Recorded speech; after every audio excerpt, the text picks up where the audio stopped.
የወልቃይት ጉዳይ በህግ አግባብ እንዲፈታ ህወሓት ፈቃደኛ መሆን አለበት ሲሉ የዞኑ ምክትል አስተዳዳሪ ኮሎኔል ደመቀ ዘውዱ ገለጹ።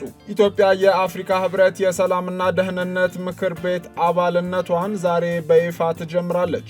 እንዲሁም የረዳት ፕሮፌሰር ነብዩ ባዬ ሹመትን የተመለከተ ዘገባ ይዘናል። ሰላም ጤና ይስጥልን ውድ የኢትዮጵያ ሪፖርተር ዩቲዩብ ቻናል ተከታታዮች የሰዓቱን አበይት ዜናዎች ይዘን ቀርበናል። ለወቅታዊ መረጃዎች የኢትዮጵያ ሪፖርተር ዩቲዩብ ቻናልን ላይክ፣ ሰብስክራይብ እና ሼር እንድታደርጉ እየጋበዝን ወደ ዝርዝር ዜናዎቹ እናልፋለን። ኢሊያስ ክፍሌ ነኝ። ገበያው በደራበት በአዲሷ ፒያሳ የንግድ ሱቆችን ከአንጋፋው ቴምር ሪል ስቴት በ900 ሺህ ብር ቅድመ ክፍያ G+5 ሙሉ የገበያ ማዕከል ላይ ቢያከራዩት ደህና ገቢ የሚያመጣ እንዲሁም ቢሰሩባቸው የተሻለ ትርፍ የሚያስገኙ ሱቆችን በጠቅላላ ክፍያ 3,900,000 ብር ጀምሮ እነሆ ብለናል። ያሉን ትንሽ ሱቆች ናቸው። ፈጥነው ይደውሉልን። ለበለጠ መረጃ ከታች ባለው ስልክ ይደውሉልን። ቴምር ፕሮፐርቲስ።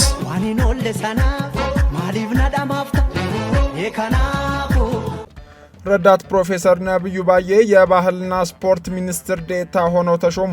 ጠቅላይ ሚኒስትር ዶክተር አብይ አህመድ ረዳት ፕሮፌሰር ነብዩ ባዬን የባህልና ስፖርት ሚኒስትር ዴኤታ አድርገው መሾማቸው በትላንትናው ዕለት ይፋ ተደርጓል። በዚህም መሰረት ረዳት ፕሮፌሰር ነብዩ ከመጋቢት 10 ቀን 2017 ዓ.ም ጀምሮ የባህልና ስፖርት ሚኒስትር ዴኤታነት ኃላፊነትን ተረክበዋል። ረዳት ፕሮፌሰር ነብዩ ይህንን ኃላፊነት ከመረከባቸው በፊት የኢትዮጵያ ብሮድካስቲንግ ኮርፖሬት ኢቢሲ ምክትል ዋና ስራ አስፈጻሚ ሆነው እያገለገሉ ነበር።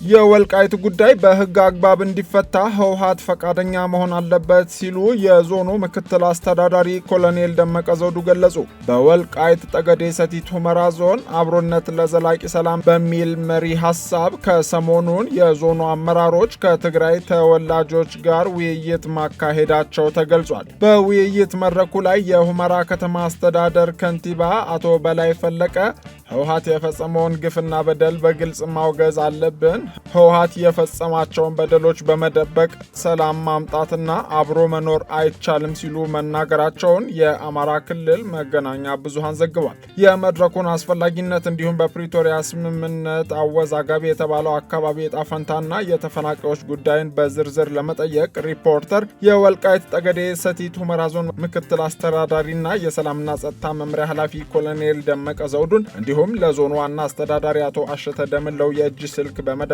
ሀሳባቸውን ለማካተት ያደረገው ጥረት አልተሳካም። ይሁን እንጂ ስም ሳንሰጣጥና ሳንፈራረጅ አብረን መኖር ይገባል ሲሉ በመድረኩ የተሳተፉ የትግራይ ተወላጆች መናገራቸውንና የዞኑ አስተዳደር ለትግራይ ተወላጆች የሚሰጠውን ክብር አጠናክሮ እንዲቀጥል መጠየቃቸው በዘገባው ተገልጿል። የወልቃይት ጠገዴ ሰቲት ሁመራ ዞን ምክትል አስተዳዳሪና የሰላምና ጸጥታ መምሪያ ኃላፊ የሆኑት ኮሎኔል ደመቀ ዘውዱ ጉዳዩን በማድበስበስና የትግራይን ህዝብ እና ወጣት ስሜት በመቀስቀስ አካባቢውን መልሰው የመያዝ ፍላጎት ያላቸው አካላት መኖራቸውን ተናግረው የአማራ ህዝብ ነቅቷል፣ እውነቱን ይዘን ህግን ተከትለን በጋራ ሀሳብ አብረን መኖር እንችላለን ብለዋል። በ21ኛው መቶ ክፍለ ዘመን አንድን ህዝብ በኃይል አስገብሮ መኖር አይታሰብም ያሉት ኮሎኔል ደመቀ ዘውዱ የወልቃይት ህዝብ ከዚህ በኋላ በህወሓት ጭካኔ እየታሰረ እየተጎተተና እየተገደለ መኖርን ስለማይፈቅድ በመከባበር አብሮ መኖር የተሻለ አማራጭ መሆኑን ተናግረዋል። የእኛ ጥያቄ ያለ ደም መፋሰስ በህግ አግባብ መልስ እንዲሰጠው ነው በማለትም አክለዋል። ህወሓትም ለዚህ ሀሳብ ፈቃደኛ ይሁን፣ እናንተ ነዋሪዎችም እውነትን በመደገፍ የግጭትና የእልቂት ሀሳብን በመቃወም በሰላም አብሮ ለመኖር የበኩላቸውን አስተዋጽኦ ልታበረክቱ ይገባል በማለት የሰላምና ጸጥታ መምሪያ ኃላፊው መናገራቸውን የክልሉ ብዙሃን መገናኛ መረጃ ያመለክታል። በፌዴራል መንግስትና በህወሓት መካከል ከ2 ዓመታት በላይ ገደማ በፊት የተፈረመው የፕሪቶሪያ ስምምነት አከራካሪና አወዛጋቢና አከራካሪ ስፍራ ብሎ ከገለጻቸው እንዲሁም ህዝበ ውሳኔ ይደረግባቸዋል ተብሎ በተደጋጋሚ ከሚገለጹ ቦታዎች አንዱ ይህ የወልቃይት አካባቢ ሲሆን የህዝብ አሰፋፈር እንዲሁም የአስተዳደር ጉዳዮች አሁንም አልፎ አልፎ በአማራና በትግራይ የፖለቲካ ልሂቃን መካከል መካሰሻ ሲሆኑ ይስተዋላል። በትግራይ ክልል በኩል በጦርነት መሃል የተያዘው አካባቢ ከጦርነቱ በፊት ወደ ነበረበት ሁኔታ መመለስ ይገባዋል፣ እንዲሁም በጦርነቱ የተፈናቀሉት ወደ መኖሪያቸው መመለስ አለባቸው ሲሉ በአማራ ክልል በኩል በፊትም በኃይል የተያዘ አካባቢ እንጂ የክልሉ አካል መሆኑን ሲገልጹ ይደመጣል።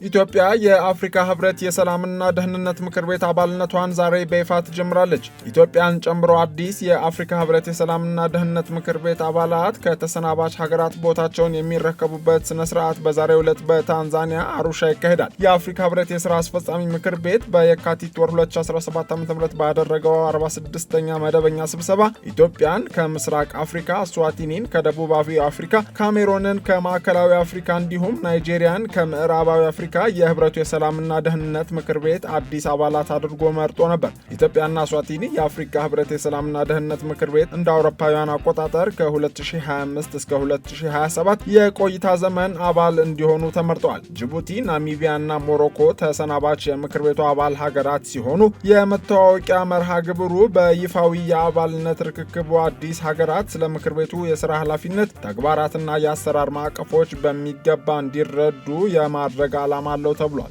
አንጎላ፣ ቦትስዋና፣ ግብጽ፣ ኮትዲቯር፣ ዴሞክራቲክ ሪፐብሊክ ኮንጎ፣ ኢኳቶሪያል ጊኒ፣ ጋምቢያ፣ ሴራሊዮን፣ ታንዛኒያ እና ዩጋንዳ የወቅቱ የአፍሪካ ህብረት የሰላምና ደህንነት ምክር ቤት ቋሚ አባላት ናቸው። 21 ዓመታትን ያስቆጠረው የአፍሪካ ህብረት የሰላምና ደህንነት ምክር ቤት በአህጉሪቱ ግጭቶች እንዳይከሰቱ አስቀድሞ መከላከል፣ የግጭት አስተዳደርና አፈታት ላይ ከፍተኛ የውሳኔ ሰጪነት አካልን የያዘ ሲሆን በአህጉሪቱ ለሚከሰቱ ግጭቶች መፍትሄ እንዲሁም ቅድመ ማስጠንቀቂያ የመስጠት ኃላፊነት አለበት። በመጨረሻም የአሜሪካ ከፍተኛ ባለስልጣን ጋዜጠኛ በሚገኝበት የሲግናል ቡድን ውስጥ በየመን ላይ ለማድረስ የታቀደ ጥቃትን ይፋ ማድረጋቸውን ተከትሎ ከፍተኛ ቁጣ ተነስቷል። ይህ የሲግናል ቡድን ብሔራዊ ምስጢርን ባለስልጣናት የሚለዋወጡበት ስፍራ ሲሆን ጋዜጠኛው ቡድኑን መቀላቀሉን ዋይት ሃውስ አረጋግጧል። በአትላንቲክ መጽሔት የሚሰራው ጄፍሪ ጎልድበርግ እንዳለው ምክትል ፕሬዝዳንት ጄዲ ቫንስ እንዲሁም የመከላከያ ጸሐፊው ፒት ሀገስት የሚገኙበት ቡድን ውስጥ ነው ጋዜጠኛው የተቀላቀለው። አሜሪካ በሁቲ አማጽያን ላይ ለማድረስ ያቀደችውን ምስጢራዊ ጥቃት ጋዜጠኛው መመልከቱም ተገልጿል። ምን አይነት መሳሪያ ጥቅም ላይ እንደሚውልና የትኛው ኢላማ ላይ መቼ ጥቃቱ እንደሚፈጸም መረጃውን ጋዜጠኛው የተመለከተው ከጥቃቱ 2 ሰዓታት አስቀድሞ ነበር። ዲሞክራቶች የትራምፕን አስተዳደር ሲተቹ፣ ሪፐብሊካኖችም ስጋታቸውን ሲገልጹ ተስተውሏል። ሁቲዎችን የሚደግፍ ሰው ወደ ሲግናል ቡድኑ እንኳንም አላካተቱ የአሜሪካውያን ሕይወት አደጋ ላይ የሚጥል መረጃ ነበር እያጋሩ የነበረው ሲልም ጋዜጠኛው ተናግሯል። ዶናልድ ትራምፕ አትላንቲክ ላይ ስለወጣው ዘገባ እንደማያውቁ መግለጻቸውንም የቢቢሲ ዘገባ አመላክቷል። ውድ የኢትዮጵያ ሪፖርተር ዩቲዩብ ቻናል ተከታታዮች የሰዓቱ ዜናዎቻችን ያደመጣችኋቸው ነበሩ። ለቆይታችሁ እያመሰገንን ፈጣን መረጃዎች እንዲደርሷችሁ የኢትዮጵያ ሪፖርተር ዩቲዩብ ቻናል ቤተሰብ እንድትሆኑ እንጋብዛለን። መልካም ጊዜ።